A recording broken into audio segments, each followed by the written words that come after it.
recul et ce matin, on ne sera pas dans la Genèse. On va parler du jeûne. On va parler du jeûne chrétien. Et on prend donc une petite pause de notre série sur la Genèse.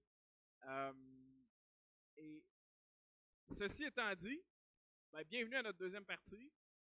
On s'assemble devant la parole. On dispose nos cœurs à se laisser toucher par celle-ci. Puis c'est une invitation particulière parce qu'on va aller très profond dans un sujet de la Bible, le jeûne. Alors peut-être que vous allez vous sentir intimement concerné puis appelé. Dans un autre sens aussi, peut-être que le sujet va vous touchera pas ou vous rejoindra pas, mais dans un autre sens, c'est sûr que Dieu a quelque chose pour vous au travers de la parole qui va être lue là-dedans. Et c'est sur cette base-là que je veux qu'on commence en prière. Notre Dieu, merci pour ta parole qui est efficace, qui est vivante, qui est tranchante, qui est une épée à deux tranchants. On est content d'être assemblés ce matin ensemble autour de ta parole qui est une lumière sur nos sentiers. On veut que tu nous sondes, que tu nous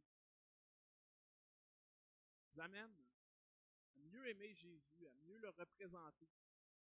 Seigneur, nous voulons être des lumières là où tu nous envoies, dans les rôles dans lesquels tu nous as placés, que l'on ait 26 ans demain ou n'importe quel autre âge, Seigneur, on reconnaît que nous sommes tes enfants et que nous sommes en mission. Bénis l'enseignement de ta parole. Seigneur, aie grâce envers mes manquements comme enseignant. Puis, bénis ceux et celles qui sont dans la position d'auditeur ce matin, que tu puisses les bénir avec ta parole. Dans le nom de Jésus que je prie. Alors ce matin, on va parler du jeûne. Pas du jeûne intermittent, pas du jeûne pour contrôler votre réponse d'insuline, mais du jeûne chrétien. Et c'est l'idée d'avoir faim de Dieu. Alors le jeûne, c'est assez peu discuté dans notre secteur du monde évangélique québécois, mais c'est à tort parce que c'est un sujet que la Bible discute abondamment. Il y a 59 références au jeûne dans la Bible. Le Nouveau Testament nous dit que Jésus a jeûné, que Paul a jeûné, que plusieurs des leaders de l'Église primitive jeûnaient. Alors, c'est pas parce que nous, comme Québécois, qui avons été blessés profondément par une Église qui nous forçait à jeûner sans qu'on le veuille, c'est sûr que ça décrit un peu notre réaction par rapport au jeûne. C'est quelque chose qu'on nous forçait à faire, comme Québécois. On ne savait pas pourquoi on le faisait. Fait que parlez-moi plus du jeûne. Donc, on comprend cette réaction-là. Tout ce qui est forcé, ça ne peut pas être un vrai fruit spirituel. Donc, on le nomme, le sentiment, mais ayant dit ça, on veut retourner à ce sujet-là avec une ouverture de qu'est-ce que la Bible dit réellement là-dessus. Alors, ce qu'on va faire ensemble ce matin, c'est un genre de survol de la Genèse à l'Apocalypse du jeûne. On va le définir. On va énumérer des raisons bibliques de jeûner et au passage des raisons de ne pas jeûner.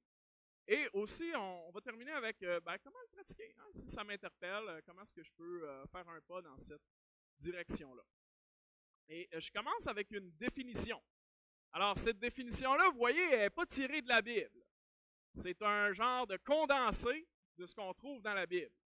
Alors, si vous êtes des bons protestants, ce que vous allez faire, c'est que vous allez m'écouter en disant est-ce qu'il va la justifier au travers de son enseignement? Est-ce que la Bible va venir justifier cette définition-là ou encore est-ce qu'il est sorti ça de nulle part? Mon micro griche. Merci, Claudette. Alors, voici notre définition. Le jeûne, c'est une renonciation temporaire de quelque chose de bon pour que le peuple de Dieu, en tant qu'individu ou en tant que corps, donc personnellement ou si on jeûnait toute la gang en même temps, pour que le corps exprime son humilité, sa peine sa repentance ou son sérieux en prière et son désir de voir Dieu manifester sa présence. Alors, le premier point important, c'est que c'est une renonciation temporaire. Je dis non temporairement à quelque chose de bon, comme la nourriture. J'y renonce de façon temporaire. Et si je renonce à la nourriture temporairement, ben, qu'est-ce que ça fait? Ça me donne du temps. Ça me donne du temps parce que là, au lieu de manger, ben, j'ai 3 heures par jour pour faire d'autres choses.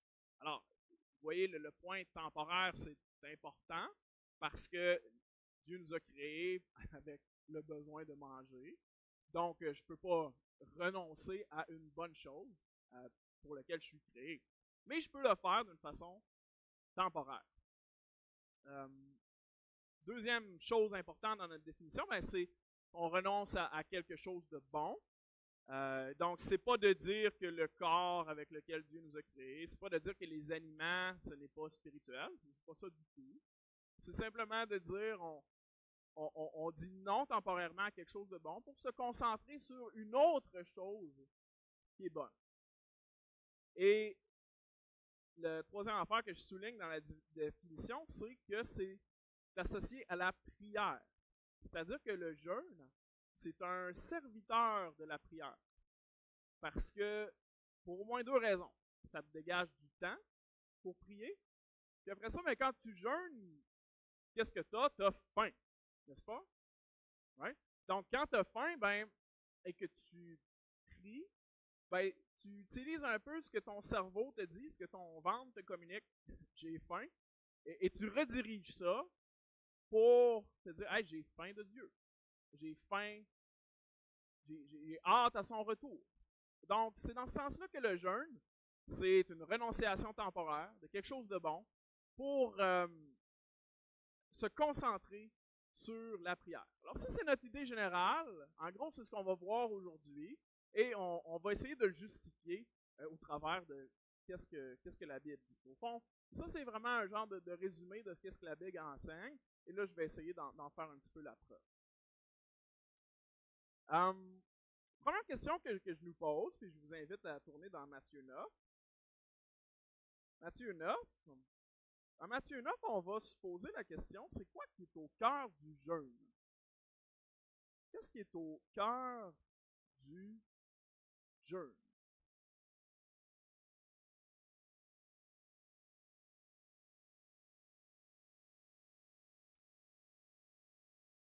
Et pendant que vous tournez, je fais simplement noter qu'on entend un bruit tellement agréable, le son des pages, des Bibles qui se tournent. Je le souligne à l'occasion, c'est quelque chose qu'on ne perd pas. Amenez vos Bibles. Ma préférence, je ne vais pas vous dire de ne pas l'amener sur votre cellulaire, là. On n'est pas au Moyen-Âge, là, mais moi, ma préférence, c'est des papiers. Je vous encourage, hein, quand vous êtes à l'église, quand vous écoutez quelque chose sur Internet, Bible en main, on n'écoute pas crédulement, naïvement, comme si la personne savait tout, qu'elle était. Hein, on tourne dans la Bible parce qu'on veut voir est-ce que ce que j'entends vient vraiment de là ou d'un autre source. Alors, j'ai entendu des pages de Bible tourner. Fantastique, way to go, je suis fier de vous. Avant d'aller dans Matthieu 9, je vous ai dit, hein, il y a 59 mentions dans la Bible du jeûne. Il y a 13 des 59 mentions qui sont négatives. 13 des 59 mentions qui sont négatives dans des passages où Dieu dit à son peuple, « Hey, vous êtes des hypocrites parce que quand vous jeûnez mal. Vous jeûnez pour donner un show, pour avoir l'air bon et spirituel. » Il y en a 13 donc sur 59. À l'inverse, ben, il y a 46 des 59 mentions qui sont favorables ou neutres. Hein, c'est des passages qui nous montrent que la pratique du jeûne, c'est généralement perçu de façon positive, que c'est possible de vivre ça correctement. La première mention du jeûne, c'est dans l'Exode, et on en voit vraiment fréquemment là, avec les juges et les rois. Dans tout le système religieux là, de l'ancien Israël, il y avait seulement un seul jeûne qui était obligatoire, et c'était lors du jour des expiations. Quand on entend parler du Yom Kippour, le jour des expiations, eh bien, l'Ancien Testament nous dit qu'il fallait que les Hébreux affligent leur âme en cette journée-là, et c'était compris comme étant un jeûne. Alors, quand je jeûne, ben, est-ce que j'ai le goût de danser ou je suis plus fatigué, j'ai faim? J'ai faim, je suis plus fatigué, donc j'afflige mon âme. Alors, le Nouveau Testament va faire référence là, au jour des expiations en l'appelant « Ah, c'était le jour du jeûne », le grand jeûne dans lequel tous les Juifs jeûnaient. Ça, c'est ça pour un petit peu notre survol des mentions. On va spécifiquement dans le Nouveau Testament, vous y êtes déjà, Matthieu 9 au verset 14, et on se pose la question, nous, on parle du jeûne chrétien ce matin. On n'est pas dans le jeûne intermittent, on n'est pas là pour essayer de régler notre insuline, on n'est pas là pour se préparer à une opération. On parle du jeûne qui caractérise les chrétiens. Et en disant ça, évidemment, je ne suis pas en train de parler contre le jeûne intermittent ou tout ça, c'est juste que ce matin, je parle du jeûne comme un outil dans notre relation avec Dieu. Alors, Matthieu 9, verset 14, les disciples de Jean vinrent auprès de Jésus et dirent, « Pourquoi nous et les pharisiens jeûnons-nous, tandis que tes disciples ne jeûnent point? » Alors, ici, les disciples de Jean et les pharisiens, eux jeûnaient 2 fois par semaine. Les pharisiens, donc, jeûnaient du coucher du soleil à un autre coucher du soleil, donc l'équivalent d'une période d'à peu près 24 heures. Ils faisaient ça 2 fois par semaine. Et là, ils se présentent vers les disciples de Jésus. Ils posent la question, pourquoi nous est-ce qu'on jeûne, mais que tes disciples ne jeûnent point? On peut percevoir qu'il y a peut-être un petit sentiment de supériorité. Nous, on jeûne, on est sérieux, on est rigoureux dans notre démarche avec Dieu. Pourquoi vous ne le faites pas? Donc, pourquoi vous êtes inférieur à nous dans ce sens-là? Pourquoi vous n'êtes pas disciplinés de même? Verset 15, Jésus leur répondit, « Les amis de l'époux peuvent-ils s'affliger pendant que l'époux est avec eux? » Alors, Jésus est comme en train de leur donner une image. Ici, on est comme dans un mariage, et les amis de l'époux, ben, c'est les disciples de Jésus. Et l'époux, c'est Jésus. Et là, dans un mariage, est-ce que ça fait partie de l'étiquette de jeûner? Non, si tu jeûnes dans un mariage, t'es vraiment plate. Okay? T'es là pour manger de la nourriture, prendre un verre de vin. Alors, les amis de l'époux peuvent-ils s'affliger pendant que l'époux est avec eux? La réponse est évidemment non. Les jours viendront où l'époux leur sera enlevé. Et alors, ils jeûneront. Alors, ce que Jésus est en train de dire par là, c'est quand moi, je ne serai plus là, eh bien là, mes disciples, à ce moment-là, là, ils vont jeûner, là, ils vont s'affliger, mais pendant que je suis ici, ce n'est pas un moment de jeûne, c'est un moment de réjouissance, c'est un moment dans lequel on se concentre sur d'autres choses. Je continue la lecture au verset 16. Personne ne met une pièce de drap neuf à un vieil habit, car elle emporterait une partie de l'habit et la déchirure serait pire. On ne met pas non plus du vin nouveau dans de vieilles outres, autrement les outres se rompent, le vin se répand et les outres sont perdues. Mais on met du vin nouveau dans des outres neuves et le vin et les outres se conservent. Alors le point de ces illustrations-là, c'est de dire, la vieille façon de voir l'adoration, elle ne convient plus, parce qu'il y a quelque chose de nouveau ici. Ce qui est nouveau, c'est Jésus qui change complètement notre façon de rentrer en relation avec Dieu. Alors, votre façon de voir le jeûne, elle est sur le point de changer complètement. Alors, qu'est-ce qu'on peut apprendre sur le jeûne de ces quelques versets? Au verset 15, vous notez que Jésus il présume que ses disciples ils vont jeûner. Les jours viendront où l'époux leur sera enlevé et alors ils, les amis de l'époux, jeûneront. Alors pour Jésus, c'était comme ça allait de soi qu'après qu'il ait été enlevé de la terre, que ses disciples allaient jeûner. Ce que ça veut dire au fond, c'est qu'au cœur du jeûne chrétien, c'est comme une façon d'exprimer notre désir pour que l'époux revienne. C'est une façon pour l'Église de dire « Hey Seigneur Jésus, on a le goût que tu reviennes. » Puis quand on jeûne, pour reprendre le terme du texte, quand on jeûne, on s'afflige. Tu n'es pas à 110%. Tu t'affliges, tu te fais du mal un peu parce que tu as faim, tu es faible, tu penses à ta faim. Donc, c'est comme une façon de dire j'ai faim de Dieu, j'ai faim du retour de Jésus. On a déjà goûté au Seigneur Jésus, hein? On a été unis avec lui par la foi, mais on en veut plus, on veut le voir face à face. Et c'est ce que ça exprime le jeûne chrétien. Un jeûne, c'est un jeûne chrétien s'il y a une faim pour la présence de Jésus, pour le voir face à face, pour le retour du Seigneur. Alors, ce petit texte-là fait comme un peu ancrer, ça rime à quoi, le jeûne?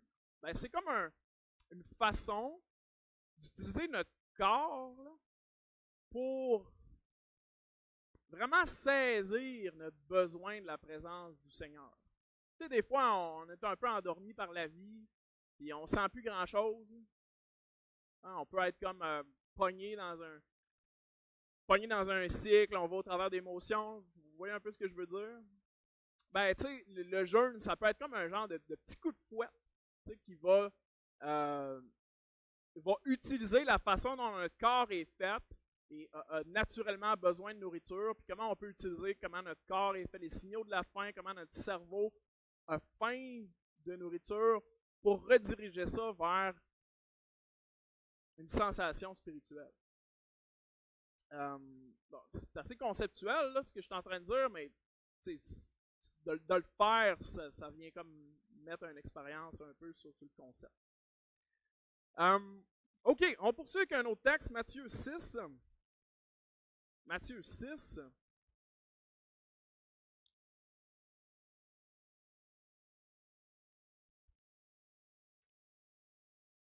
Alors, avant de lire Matthieu 6, je vais utiliser mon PowerPoint. Alors, qu'est-ce qui est au cœur du jeûne? Bien, vraiment au cœur du jeûne, c'est notre faim pour le retour du Seigneur Jésus. Dans Matthieu 6, on est dans le discours du Sermon sur la montagne. Et je vais lire le verset 1. Gardez-vous de pratiquer votre justice devant les hommes, pour en être vus. Autrement, vous n'aurez point de récompense auprès de votre Père qui est dans les cieux. Donc, lorsque tu fais l'aumône, donc lorsque tu donnes de l'argent pour les pauvres, ne sonne pas de la trompette devant toi, comme font les hypocrites dans les synagogues et dans les rues, afin d'être glorifiés par les hommes. Je vous le dis en vérité, ils ont leur récompense. Alors, dans Matthieu 6, Jésus met en garde par rapport aux actes de justice qu'on peut faire. Il va parler de 3 affaires. Là, ici, il parle de l'aumône. Après ça, au verset 5, il change de sujet, il se met à parler de la prière. Lorsque vous priez, ne soyez pas comme les hypocrites. Et au verset 16, il change de sujet, mais toujours dans l'idée des choses justes qu'on peut faire. Lorsque vous jeûnez, hein, il est encore dans cette pensée-là, du verset 1, gardez-vous de pratiquer votre justice devant les hommes. Alors, au verset 16,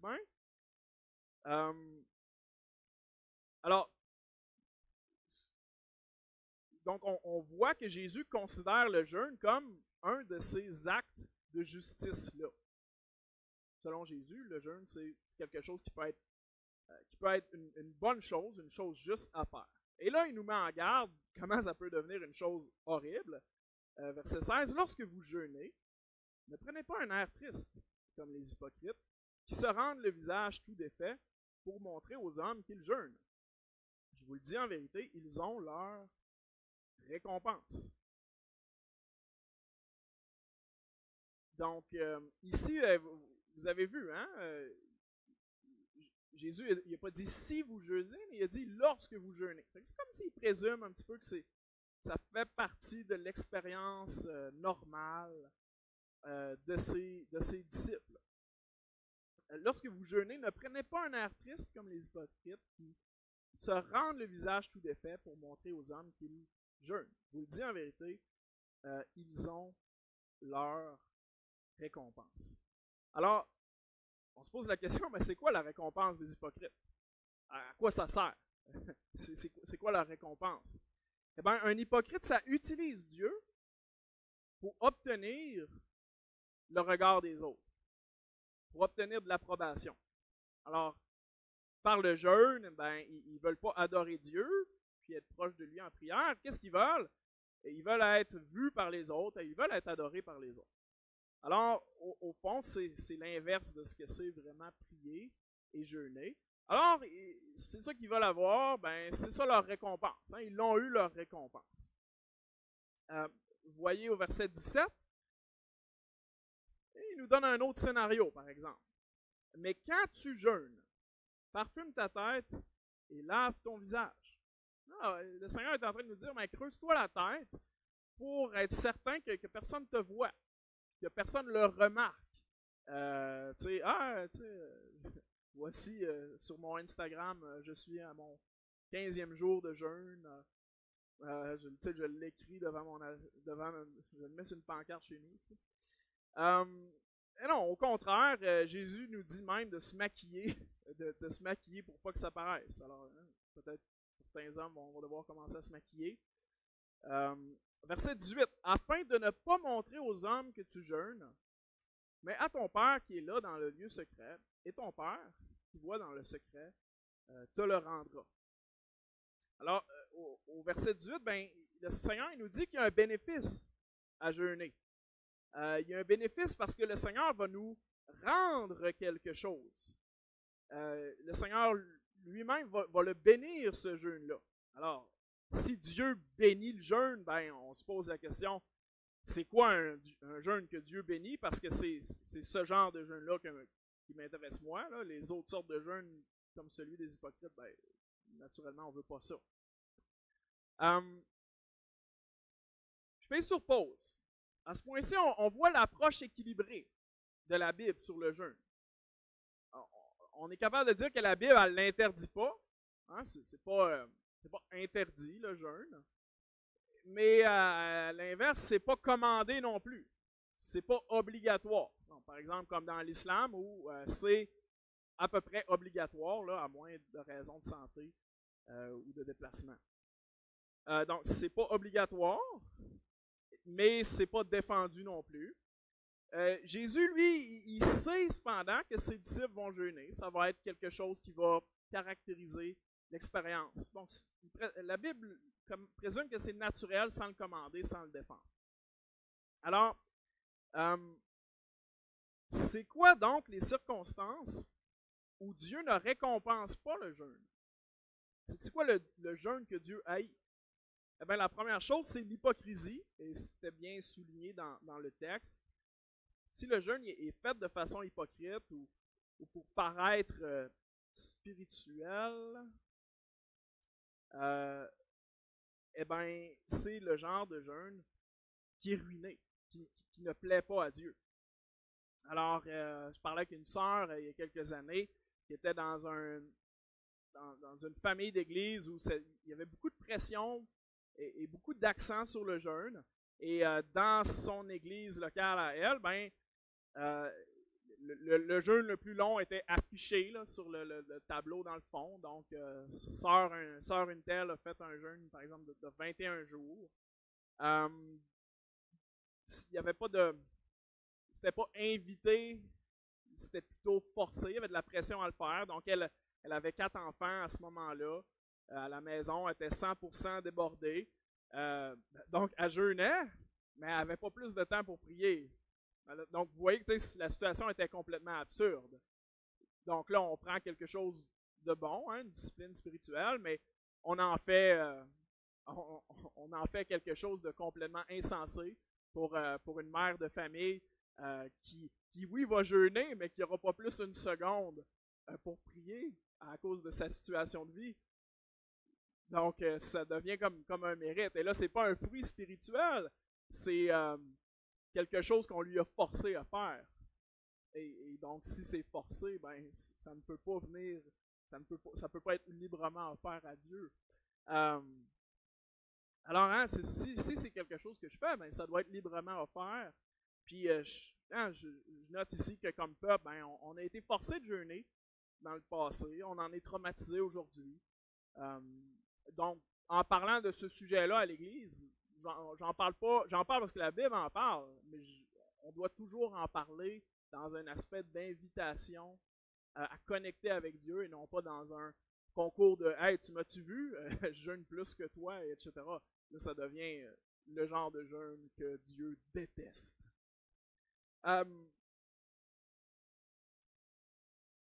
Deuxième sorte de... Donc, le texte associé, on l'a lu ici. Deuxième sorte de jeûne que Dieu déteste, je vous invite dans Ésaïe 58. Ésaïe 58.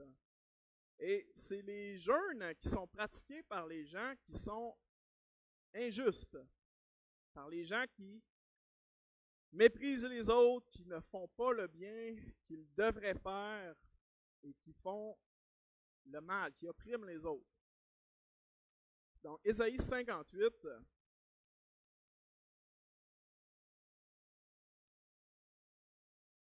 on va lire verset 2. Ésaïe 58, verset 2. « Tous les jours, ils me cherchent, ils veulent connaître mes voies, comme une nation qui aurait pratiqué la justice et n'aurait pas abandonné la loi de son Dieu. Ils me demandent des arrêts de justice, ils désirent l'approche de Dieu. Que nous sert de jeûner si tu ne le vois pas, de mortifier notre regard si tu n'y as point égard? Voici le jour de votre jeûne. Vous vous livrez à vos penchants et vous traitez durement tous vos mercenaires. Voici, vous jeûnez pour disputer et vous quereller, pour frapper méchamment du poing. Vous ne jeûnez pas comme le veut ce jour, pour que votre voix soit entendue en haut. Est-ce là le jeûne auquel je prends plaisir, un jour où l'homme humilie son âme, courber la tête comme un jonc et se coucher sur le sac et la cendre? Est-ce là ce que tu appelleras un jeûne, un jour agréable à l'Éternel? » Alors, les gens jeûnaient pour être entendus par Dieu, mais pratiquaient l'injustice, traitaient les autres jugements, et l'Éternel leur dit, ben, c'est votre jeûne, ça ne sert à rien. Hein? Traitez-vous d'une façon décente, puis après ça, vous recommencerez à prier. Plusieurs textes comme ça, Jérémie 14 entre autres. Troisième chose que je peux souligner du jeûne qui déplaît à Dieu, ben, ce serait l'idée de manipuler Dieu. Et puis, on peut manipuler Dieu de plein de façons hein, dans notre vie. On pourrait dire, ben, je vais venir à l'église, et là, Dieu va me devoir quelque chose. Je peux prier, Dieu va me devoir quelque chose. Mais vous voyez, le jeûne, ça a comme une dimension extrême. Hein? On fait quelque chose de vraiment extraordinaire, vraiment hors de l'ordinaire. Hein? Par définition, le jeûne, c'est pas quelque chose qu'on fait ordinairement. Et donc, tu sais, on peut voir comment un cœur qui veut obtenir quelque chose de Dieu, qui veut manipuler Dieu, mais avec une petite couche spirituelle qui sonne bien, on pourrait dire, ben là, Seigneur, j'ai fait tout ce que je devais faire, et là, je ne l'ai pas. J'ai même fait un jeûne extrême, et tu ne me le donnes pas. Alors, ici, ben, ce que ça illustre, c'est plus que c'est un cœur qui a vraiment des exigences envers Dieu pour des choses qui n'ont peut-être jamais été promises. Définitivement, Dieu ne se laissera pas manipuler et ce sera un jeûne qui ne va pas honorer. Alors, OK, donc on s'est posé la question, c'est quoi les jeûnes que Dieu ne bénit pas? Donc, hein, si je suis hypocrite, injuste, et que je manipule, ben Dieu ne va pas récompenser ça, mais qu'est-ce que Dieu va récompenser? Eh bien, c'est le but de notre prochaine section. Je ramène encore une fois notre idée clé. À quoi ça sert de jeûner? Ça sert à nous donner faim du retour de Jésus. Ça sert à nous faire sentir, jusque dans le fond de notre estomac, notre faim de la présence de Jésus, de son action dans notre vie. À se donner du temps pour la prière. Alors, dans la Bible, pourquoi jeûner? Quels sont les jeûnes que Dieu récompense? Cette question-là nous vient de Matthieu 6, 18. Hein, ton Père qui voit dans le secret te le rendra. Alors, hein, c'est quoi la sorte de jeûne qui va nous rendre? Eh bien, on va survoler assez rapidement les 6 catégories et il y a plein de références qui leur sont associées. On ne va pas toutes les lire parce que ce n'est pas une encyclopédie, mais si vous voulez les lire personnellement, eh bien, le PowerPoint va être sur le groupe de l'Église, puis je peux vous envoyer le manuscrit, il n'y a aucun problème. Mais la première raison de jeûner, c'est pour exprimer un deuil. Hein, on le sent un peu naturellement. Hein, quand on vit un deuil profond, que ce soit un événement troublant ou la perte d'un être cher, ben, on n'a plus le goût de manger. Hein? Alors, dans la Bible, ben, on voit souvent que pour exprimer sa peine, par exemple, il y a un jeûne dans Juge 20, le peuple vient de perdre une grande bataille. Alors, ils vivent un grand deuil, hein, on vient de se faire conquérir, donc ils se mettent à jeûner à la mort d'un roi. Dans le livre de Joël, hein, il y a eu un grand jeûne ou une invitation à un jeûne parce que là, les sauterelles ils ont tout mangé, puis on est dévasté, tout est détruit. Ça, c'est peut-être la fonction du jeûne qui est le moins occidentale. C'est bien rare que dans une funéraille, on jeûne dans notre monde occidental, mais ça, on voit ça dans la Bible pour exprimer un deuil. Notre deuxième raison biblique dans la Bible on voit des jeûnes, ben, c'est pour adorer Dieu. Hein, comme on l'a dit tantôt, il n'y a pas de jeûne qui est obligatoire, sauf pour le Yom Kippour, mais dans plusieurs textes, là, on voit qu'il y a de l'adoration qui se passe en même temps qu'un jeûne. Donc, des tas d'exemples dans Néhémie, Esther, Ésaïe. Ces leaders-là ont initié des jeûnes, puis après ça, ben, Dieu les a bénis. Alors, c'est pas. Historiquement, dans l'histoire de l'Église, les chrétiens ont jeûné, mais jamais le dimanche. Pourquoi? Ben, parce que le dimanche, c'est un jour de party, parce que Jésus est ressuscité. Puis on se réjouit de ça. Alors, ce n'est pas approprié de jeûner le dimanche dans ce sens-là, mais ouais, les autres jours, on pourrait dire c'est fair game. La troisième raison pour laquelle on pourrait jeûner, ben, ce serait pour un désir d'expérimenter la présence de Dieu. Et je veux vous ramener dans notre passage de tout à l'heure, dans Matthieu 9. Je pourrais jeûner parce que peut-être dans ma vie, je me sens déconnecté de Dieu. Puis là, je sens que j'aurais peut-être besoin d'un petit coup de fouet. Pas un petit coup de fouet, mais d'un petit... tu sais, quand tu rentres dans l'eau froide, là, ça te réveille. Là. Ben, peut-être j'aurais besoin de ça. Ben, le jeûne peut accomplir cette fonction-là. Donc, vous êtes de retour dans Matthieu 9. Okay. Matthieu 9, verset 14. Verset 15, pardon. Les amis de l'époux peuvent-ils s'affliger pendant que l'époux est avec eux? Alors, hein, quand Jésus est avec nous, eh bien, on ne s'afflige pas. Hein, on ne jeûne pas. Jésus est avec moi. Hein, il est présentement là. Je le vois face à face. Alors, je n'ai pas le temps de jeûner. Mais, dit Jésus, les jours viendront où l'époux leur sera enlevé. Alors, ils jeûneront. Alors, quand je me sens loin de Jésus, finalement, quand il est loin de mon cœur, eh bien, le jeûne peut venir être un outil spirituel pour m'amener à ressentir sa présence. Donc, la meilleure raison de jeûner, c'est Dieu lui-même. C'est pour que je puisse me réjouir en lui, pour que Dieu, au travers de la prière, me rende réel en sensation son esprit qui m'habite et Jésus dans mon cœur. C'est comme d'utiliser notre besoin de manger puis de boire pour nous amener à goûter sa bonté à lui, pour nous amener à voir sa présence. Le jeûne va comme nous rappeler que c'est Dieu notre festin. Alors, tu sais, c'est vraiment spirituel ce que je dis, dans le sens, c'est comme faut comme le vivre pour comprendre. Quand tu jeûnes, ben, des fois, tu as des expériences de prière normale. Hein?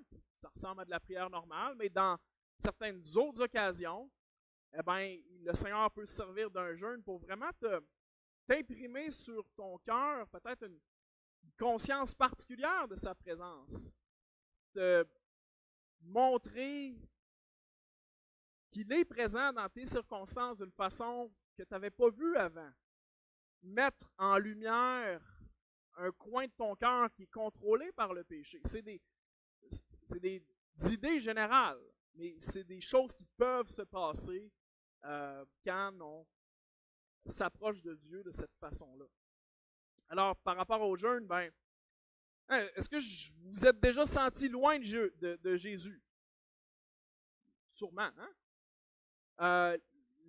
Donc, les croyants pourraient décider de jeûner pour essayer de s'approcher du Seigneur, pas dans un sens de dire, ben là, je jeûne, donc Jésus, tu sais, tu me dois quelque chose, mais dans un sens, je veux prendre ce temps-là pour m'approcher de Dieu, me donner faim de lui. Donc, je peux jeûner quand je me sens loin de Jésus. Une quatrième raison de jeûner, ben, c'est pour se repentir. Le jeûne, comme on l'a lu, c'est une façon de s'affliger, de s'humilier. Alors, parce que quand tu te sens petit, tu te sens faible et dépendant quand tu jeûnes. Alors, les leaders d'Israël dans l'Ancien Testament, ben, ils jeûnaient quand il y avait des grands péchés nationaux. Samuel l'a fait, Esdras, Néhémie, Zacharie l'ont fait, Daniel l'a fait. Ils jeûnaient pour aller devant Dieu et dire on a péché et on veut changer de voie. Et en 2024, ben, la confession, se repentir, c'est encore quelque chose qui est d'actualité. Le jeûner, ça ne veut pas automatiquement dire qu'il y a repentance. Ce n'est pas parce que je jeûne que j'ai vraiment pris une décision de changer.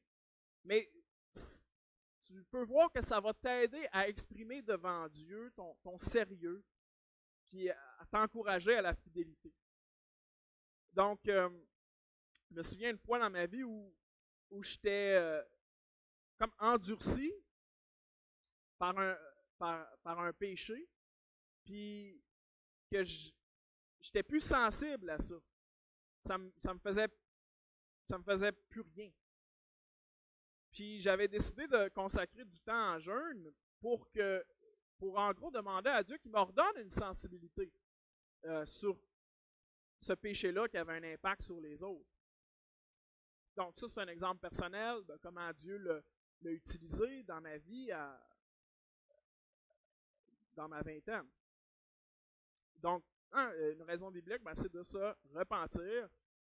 Et si j'ai le cœur désensibilisé, ben, peut-être que de prendre du temps en prière sur un sujet en particulier peut être un moyen de grâce intéressant. Cinquième raison, c'est pour intensifier la prière.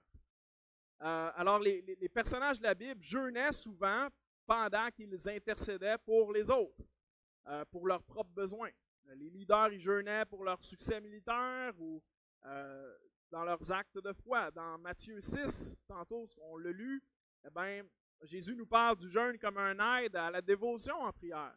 On a Anne, Anne, la prophétesse dans le temple qui accueille Jésus, ben, on nous dit qu'elle était constamment dans l'adoration et le jeûne dans le temple. Alors, on retient de ça que le jeûne, c'est le serviteur de la prière.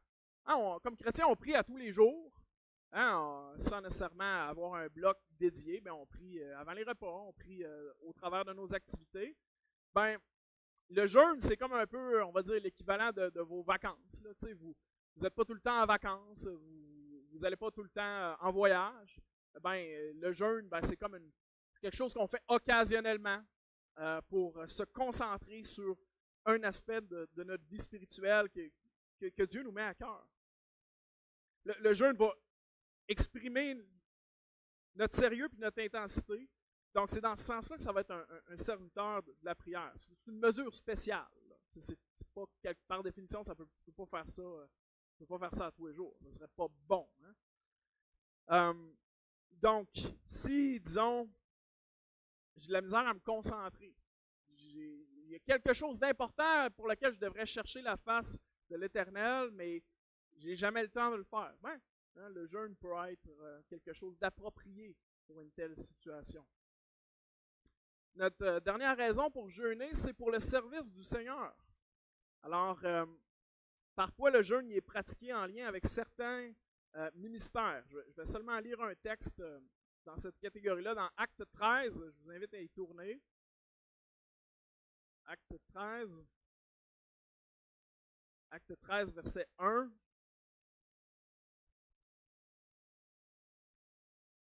Donc, on est dans le contexte juste avant le premier voyage missionnaire de l'histoire du monde. Et on est dans l'église d'Antioche, et il y avait dans l'église d'Antioche, acte 13, verset 1, il y avait des prophètes et des docteurs. Barnabas, Siméon, appelé Niger, Lucius de Cyrène, Manahen, qui avait été élevé avec Hérode le tétrarque, et Saul.